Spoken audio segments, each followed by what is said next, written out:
விவசாயம் தான் என் வாழ்க்கை, விவசாயம் பண்ணுறது தான் என் லட்சியம் அப்படின்னு சொல்கிறேன். உங்கள் ஃப்ரெண்ட்ஸை கமெண்ட்டில் மென்ஷன் பண்ணிவிட்டு வீடியோவை ஸ்கிப் பண்ணாமல் கண்டினியூவாக பாருங்கள், யூஸ்ஃபுல்லாக இருக்கும். நாம் இந்த வீடியோவில் நாம் எப்படி நாட்டு விதைகள்லாம் இழந்தோம், எப்படி ஹைபிரிட் விதையெல்லாம் நம்ம இந்தியாவுக்குள்ளே வந்துச்சு அப்படின்றது தான் நம்ம இந்த வீடியோவில் பார்க்க போகிறோம். அந்த காலத்தில் நிலத்தில் பயிர் பண்ண விதையெல்லாம் அறுவடைக்கு அப்புறம் அடுத்த வருஷத்துக்கு விதைக்கிறதுக்காண்டி விதையெல்லாம் சேமித்து வைப்பாங்க.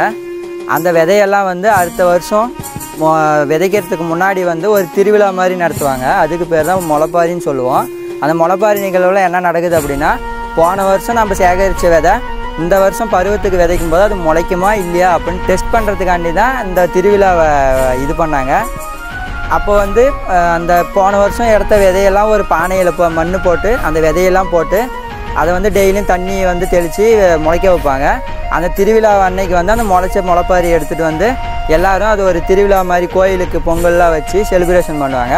செலிப்ரேஷன் பண்ணதுக்கப்புறம் அப்போ அவங்களுக்கு ஒரு ஐடியா கிடச்சிரும், அந்த பானையில் முளைச்சிருக்கிற அந்த வளர்ச்சியை பார்த்து இப்போ நம்ம பயிர் பண்ணோம் அப்படின்னா இந்த விதை நல்லா முளைக்கும் அப்படின்னு கண்டுபிடிச்சிடுவாங்க. இதுக்கு பேர் சீட் டெஸ்ட்டுன்னு சொல்லுவோம். நாம் இந்த காலத்தில் லேபில் அமௌண்ட் கொடுத்து இந்த சீட் டெஸ்ட்லாம் பண்ணிகிட்டு இருக்கிறோம். அதுக்கப்புறம் நல்லா முளைச்சி வந்துடுச்சு அப்படின்னு நம்பிக்கை வந்ததுக்கப்புறம் அந்த விதையெல்லாம் நிலத்தில் விதைச்சாங்க. ஆனால் இந்த காலத்தில் நம்ம அந்த முளைப்பாரி ஃபங்க்ஷனை நம்ம எடுக்கிறது கிடையாது. அதனாலேயே என்னமோ தெரியல, நம்ம அந்த விதையை சேமித்து வைக்கிற பழக்கத்தை விட்டுட்டோம். அதனால் நம்ம நாட்டு விதைகள்லாம் சேமிக்காமையே போயிட்டோம். அதனால் இப்போ ஃபாரின்லேருந்து ஹைபிரிட் விதையை எடுத்துன்னு இந்தியாவுக்குள்ளே புகுத்திட்டாங்க. நாமளும் ஈஸியாக இருக்குதுன்னு சொல்லிட்டு ஹைபிரிட் விதையை வாங்கி வளர்க்க ஆரம்பிச்சிட்டோம். ஒன்ஸ் நம்ம ஹைபிரிட் விதையை நிலத்தில் போட்டதுக்கப்புறம் அதை எடுத்து நீங்கள் திருப்பி முளைக்க வச்சிங்க அப்படின்னா அது முளைக்காது. திருப்பி நீங்கள் கடைக்கு போய் தான் அதை பர்ச்சேஸ் பண்ணி வாங்குற மாதிரி இருக்கும். இதன் மூலமே நம்ம நாட்டு விதைங்க நிறைய அழிச்சிட்டோம்.